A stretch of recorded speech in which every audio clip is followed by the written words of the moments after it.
La population qu'on a touchée, c'est la planète entière. Si je devais faire ça en présentiel, j'y arriverais jamais. Et là, le digital est un outil merveilleux. Je peux toucher une population extrêmement large. Bonjour à tous et bienvenue dans ce nouveau podcast des Digital Learning Makers. Aujourd'hui, nous allons nous pencher sur le cas d'une innovation de rupture et apprendre comment former des millions d'apprenants potentiels à une technologie complexe.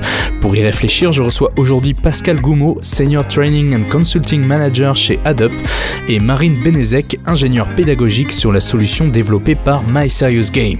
Bonjour Marine. Bonjour Clément, bonjour Pascal. Bonjour Pascal. Bonjour. Alors, est-ce que vous pouvez nous parler de Adobe ? Alors Adobe, c'est une société qui a été créée en 2016 et qui est une joint venture entre Michelin et la société FIV, et dont la vocation est de commercialiser des machines de fabrication additive métallique, après plus de 10 ans d'expérience de Michelin dans le domaine. Alors la fabrication additive, c'est une toute nouvelle technologie, est-ce que vous pouvez nous en dire un petit peu plus ? La fabrication additive, c'est le terme un petit peu, j'allais dire, professionnel pour parler d'impression 3D. On pense souvent à impression 3D comme ces machines qu'on a vu fleurir ces dernières années, même dans des supermarchés, avec l'extrusion de fils plastiques. Nous, on est sur une technologie qui est dans la même famille, et qui est sensiblement différente, puisqu'on fait fondre de la poudre de métal par des lasers, couche par couche. Donc c'est très différent des technologies classiques où on prend un bloc de matière, on enlève de la matière par un outil. En fait, on prend de la poudre et par fusion, on va créer la matière, on va créer l'objet là où il doit être seulement. Donc il n'y a pas d'enlèvement de matière, il y a de l'addition, d'où la fabrication additive. Vous avez donc besoin de compétences extrêmement techniques. Vous avez mis en place tout un parcours de formation aussi pour sensibiliser à la fabrication additive. Alors, est-ce que tu peux nous parler, Marine, de ce projet que My Serious Game a mis en place pour Adobe ?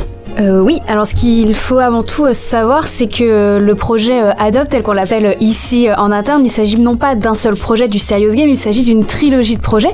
Le premier est une plateforme LMS dans l'objectif de rendre accessible en fait l'ensemble des supports de formation d'Adobe. Donc c'est une plateforme LMS sur mesure. La seconde solution est un dispositif en réalité virtuelle qui permet de se plonger au cœur du dispositif Adobe, au cœur de ses ateliers, au cœur de son territoire propre à Clermont-Ferrand. Et enfin, un projet de Serious Game à destination des salariés et du grand public dans l'objectif de révéler un petit peu les techniques et les solutions que propose la fabrication additive métallique. Du coup, cette formation s'adresse à qui ? Alors cette formation, elle s'adresse assez paradoxalement à un public très large, mais aussi assez particulier. Alors pourquoi très large ? Moi, j'entends souvent dans les salons me dire « Oh non, mais l'impression 3D, je sais très bien ce que je sais. Et d'ailleurs, j'ai fait faire des pièces et j'en suis assez déçu. » En fait, oui, les gens peuvent en être déçus parce qu'ils n'en ont pas compris finalement les difficultés, les modalités de mise en œuvre et la façon dont on arrive à faire du business avec.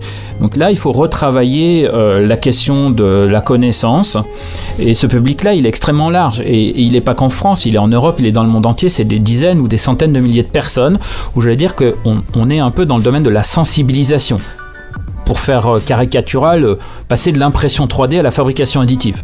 Puis après, on a un autre public qui sont les gens qui savent ce que c'est que la fabrication additive, qui se dirigent vers la fabrication additive métallique, qui est notre domaine d'expertise, on n'est pas dans le plastique, et qui se disent, bon, bah maintenant, ok, j'ai compris que c'est une révolution, mais je ne suis pas vraiment sûr où elle est, la révolution, en quoi ça me concerne, est-ce que je ne suis pas en train de passer à côté de quelque chose, quelles sont les contraintes pour moi, quels sont les leviers de valeur que j'active, et bien là, il faut apporter des éléments de réponse.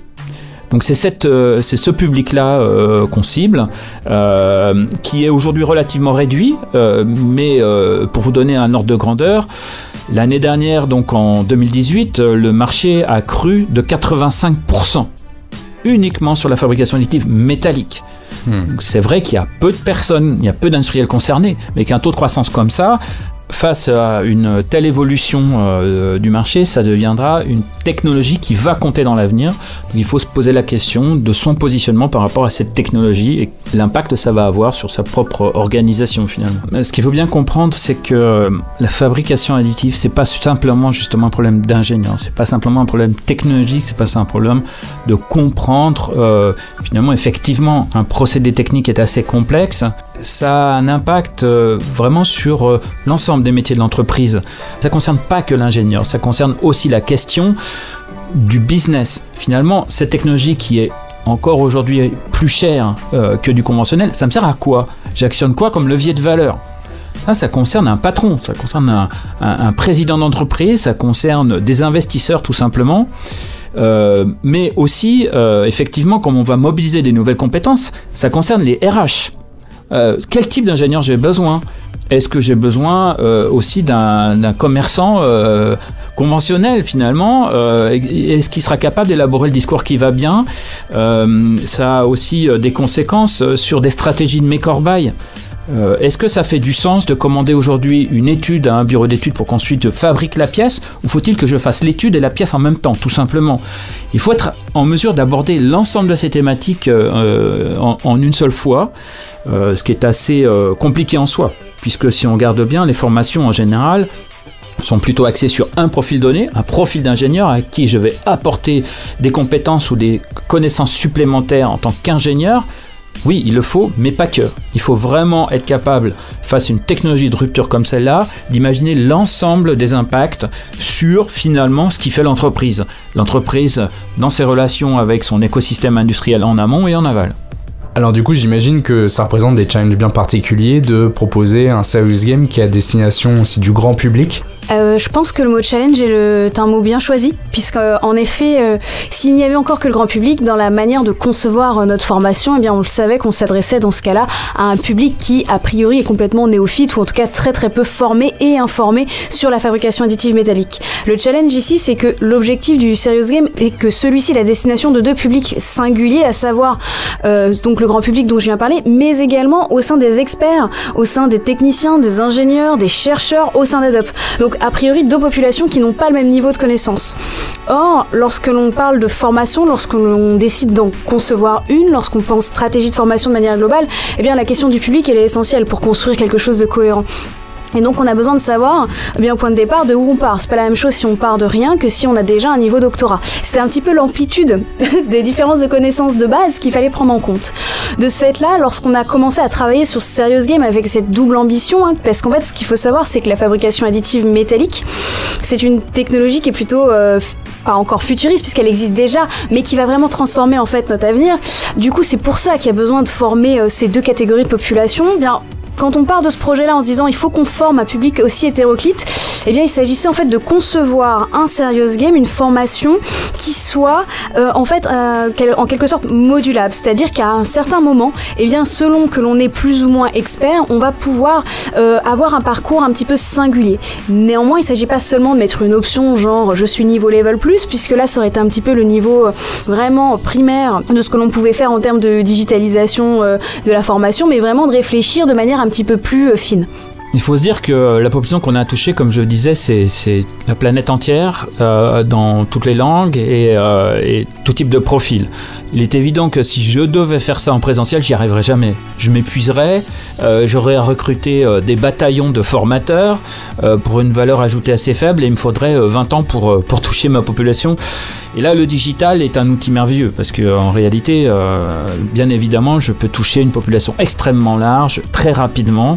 Mon objectif, c'est d'avoir plusieurs milliers ou dizaines de milliers de personnes par an qui savent de quoi on parle. Ça c'est le premier point.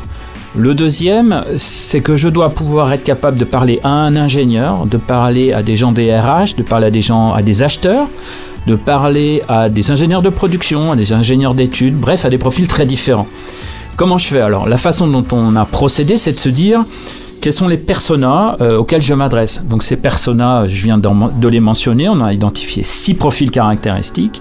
Et sur ces 6 profils caractéristiques, à partir évidemment d'un arbre de compétences, on s'est dit il fallait au minimum que dans l'ensemble du contenu digital qui allait être produit, il y ait un pourcentage significatif, donc au moins 40 à 50% de l'information pour lesquelles ces gens-là, ces personas se sentent directement concernés. Et à partir de là, on a déterminé un certain nombre de thématiques, une vingtaine de thématiques. Et pour chacune de ces thématiques, on s'est dit, voilà le discours qu'on pourrait apporter et en quoi une personne des RH, en quoi un ingénieur de prod, en quoi un ingénieur de conception, etc. se sentira concerné ou pas. Et on a bien vérifié qu'on avait un équilibrage sur l'ensemble des populations quant au contenu qui allait être diffusé avec un égal niveau également. Ce qui n'empêche pas, quand on développe une solution de e-learning, à un moment donné, d'apporter une alerte en disant « Attention, discours d'expert, pourquoi pas ?» On parle quand même d'un sujet qui est extrêmement technique. Comment, en tant qu'ingénieur pédagogique, vous avez pu ingérer toutes ces informations et les retranscrire dans un jeu? Alors oui, effectivement, à la base, on n'est pas des experts de la fabrication additive métallique. Ils nous ont fourni au point de départ énormément de MOOC et de cook qu'eux-mêmes avaient fait, qui étaient à destination de leurs salariés. Donc ça a permis vraiment d'avoir une matière brute et technique, scientifique extrêmement dense. Ça prend du temps en fait de s'acculturer.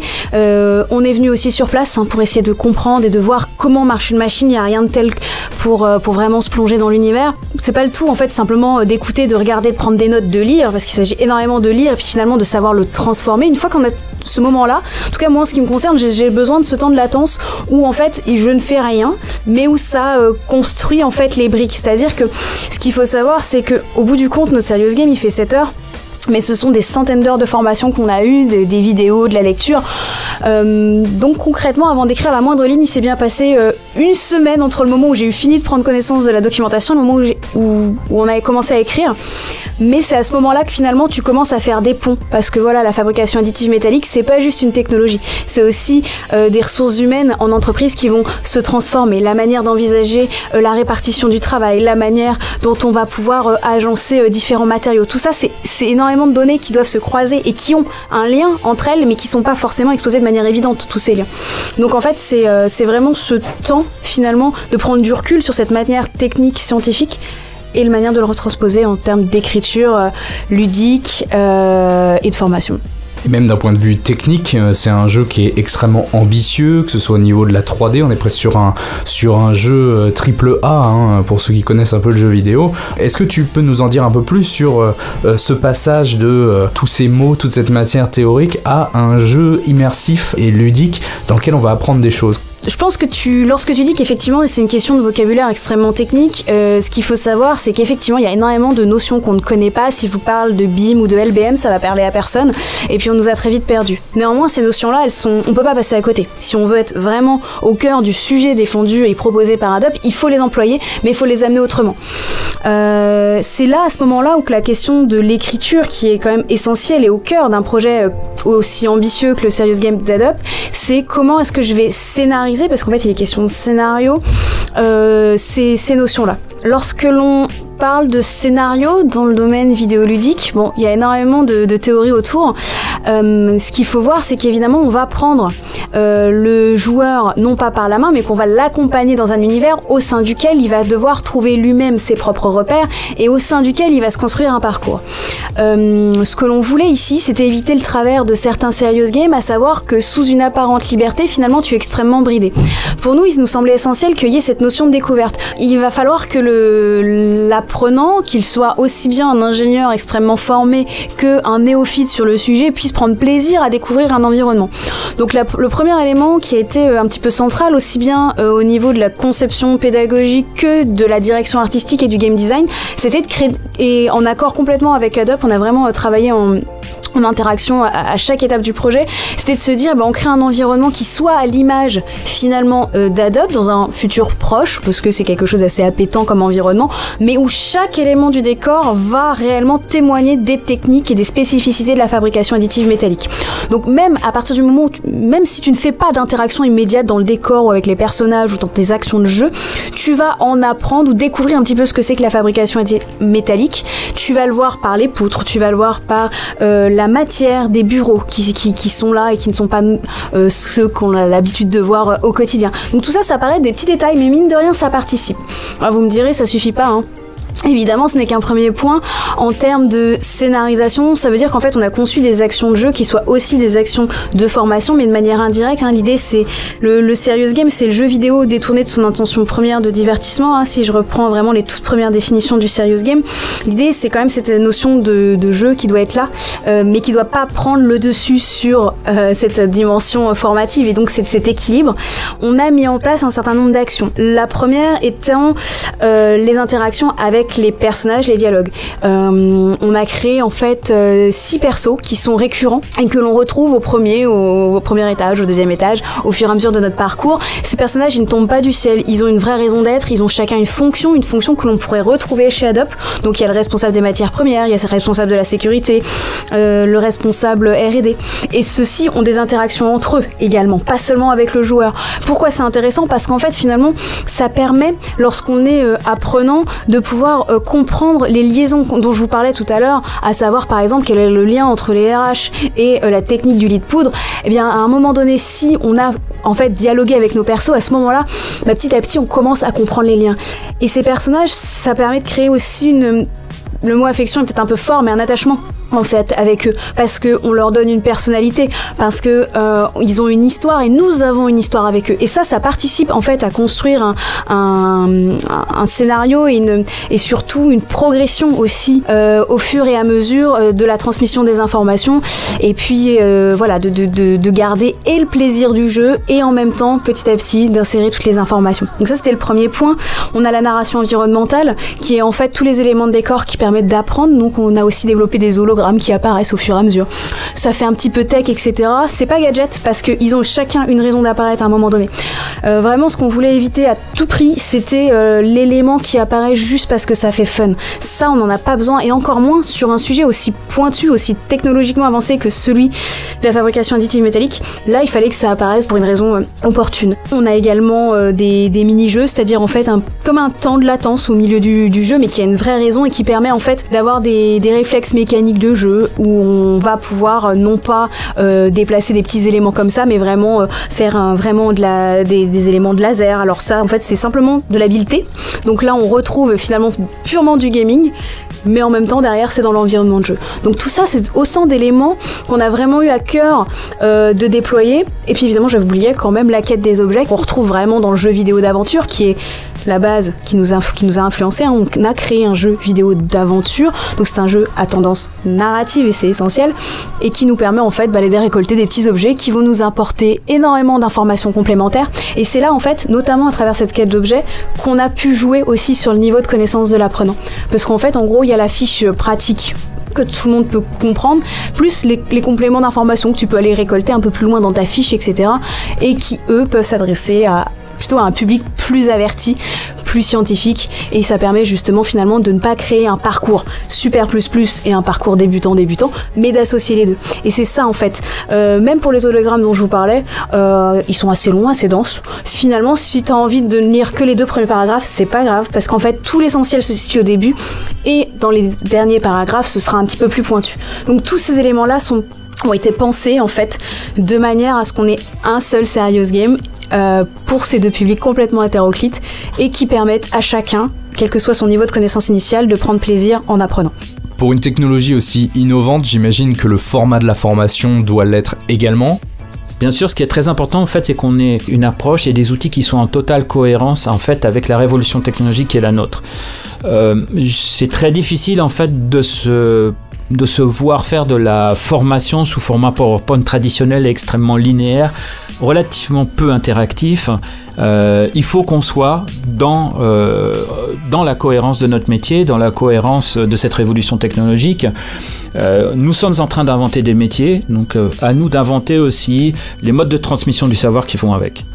Les machines que vous utilisez pour l'impression additive représentent un risque important si on n'est pas correctement formé dessus. Du coup, la réalité virtuelle pour vous est une solution pour montrer ces machines en fonctionnement en toute sécurité ? Alors en fait, c'est comme toute machine industrielle, que vous soyez sur une machine d'usinage 5-axe ou sur un tour, ça présente un risque. Nos machines présentent aussi des risques qui sont différents des machines traditionnelles, mais présentent des risques. Donc que ce soit la réalité virtuelle ou la réalité augmentée, en les utilisant bien et en imaginant finalement quels sont les scénarios auxquels on souhaite exposer les apprenants, c'est vraiment des outils très intéressants. C'est très difficile. Ce qui est le plus dangereux finalement pour un apprenant et pour une personne inexpérimentée qui est justement là pour apprendre, c'est d'être confronté à l'inhabituel. Générer de l'inhabituel sur une machine de production, c'est en soi dangereux. Donc si vous arrivez à construire des scénarios pédagogiques où vous confrontez l'apprenant justement à des situations inhabituelles qu'il sera susceptible de vivre, on est vraiment dans un simulateur d'avion. Vous avez votre Airbus A320 entre les mains et en toute sécurité, et ça c'est très important. Quel est le retour aujourd'hui sur cette formation qui a été déployée ? Alors on a aujourd'hui donc une solution qui est commercialisée. Vous pouvez acheter la formation en ligne sur le site de Adobe Academy Online, d'ailleurs pour un prix de 249 €. Mais on peut vendre aussi des packages de plusieurs centaines de licences à des clients industriels. Le retour il est très positif parce que si on regarde bien, si vous avez 1000 collaborateurs à former, et évidemment on ne sera pas sur un tarif à 249 € par personne, on sera sur un tarif qui se rapprochera plus de la centaine d'euros. Le vrai intérêt du client, c'est de se dire je peux toucher 1000 personnes d'un coup à un tarif qui est totalement inaccessible en présentiel dans un temps très court. Donc on a des retours effectivement très positifs. Et il y a un autre point qui est très important aussi, c'est la possibilité en digital d'apporter du contenu supplémentaire aussi souvent que nécessaire. Et comme on est sur une technologie qui est en devenir et qui bouge tous les jours, il faut qu'on soit évidemment en alerte, en éveil permanent et être capable de générer du contenu supplémentaire. Donc ce contenu supplémentaire, on fait en sorte que nos utilisateurs puissent l'avoir le plus vite possible en adéquation avec l'actualité. Et puis ça nous permet de maintenir le lien avec les clients aussi évidemment. D'accord, et des projets d'avenir ? Alors oui, évidemment, là on parle de choses disponibles via une plateforme web. Pour ceux qui sont un peu plus spécialistes de ce que c'est qu'une LMS, on peut exporter aussi l'ensemble du contenu sur la plateforme LMS de nos clients. Et puis il y a également la version réalité virtuelle. Et là, en réalité virtuelle, on accède à des choses nouvelles où vous pouvez directement avoir des opérateurs qui peuvent, à distance, très loin de la machine, prendre contact, alors virtuellement, mais enfin, il y a quand même cette mise en présence d'un outil industriel assez fin, qui présente aussi un certain nombre de risques HSE. Donc, sans risque HSE, en toute sécurité, vous pouvez appréhender avec une vraie, proximité le moyen. Ça c'est très intéressant et par la réalité virtuelle, ça vous permet également d'aller vers des solutions de gamification qui sont très immersives et très intéressantes pour dépasser complètement la solution classique du PowerPoint. Et Marine, de quoi es-tu le plus fier dans ce jeu ? Mais je dirais que globalement je suis assez fière du jeu en lui-même, non pas simplement parce que on l'a écrit et réalisé, mais parce que je trouve qu'en termes de serious game il est abouti. On n'a pas simplement dit qu'on voulait mettre des éléments de jeu pour faire des éléments de jeu, mais on a vraiment interrogé ce que c'était que le jeu, pourquoi est-ce qu'on le mettait, est-ce qu'on n'était pas en train d'introduire des éléments de non-jeu mais à des moments voulus. Il y a une vraie réflexion de fond vraiment sur ce que ça veut dire jouer pour apprendre, et ça j'en suis réellement fière d'avoir pu participer à cela avec toute l'équipe de My Serious Game et d'Adobe. Voilà ce dont je suis fière. Et sinon j'aime particulièrement notre petite mascotte Adoes, qui est notre petite droïde qui accompagne notre personnage principal, enfin donc le joueur, et qui est particulièrement moi je trouve drôle et impertinente, et qui apporte un petit peu le côté détente à ce jeu et qui lui donne de l'âme. On t'entend d'ailleurs imiter sa voix dans les locaux régulièrement. Hello, I'm Adoes. Merci Marine. Merci Clément, merci Pascal. Merci à vous. Vous pouvez retrouver dans la page référence du site de My Serious Game un livre blanc à télécharger gratuitement, ainsi que la vidéo making of du projet si vous voulez en savoir plus. En attendant, je vous donne rendez-vous prochainement pour un nouvel épisode des Digital Learning Makers.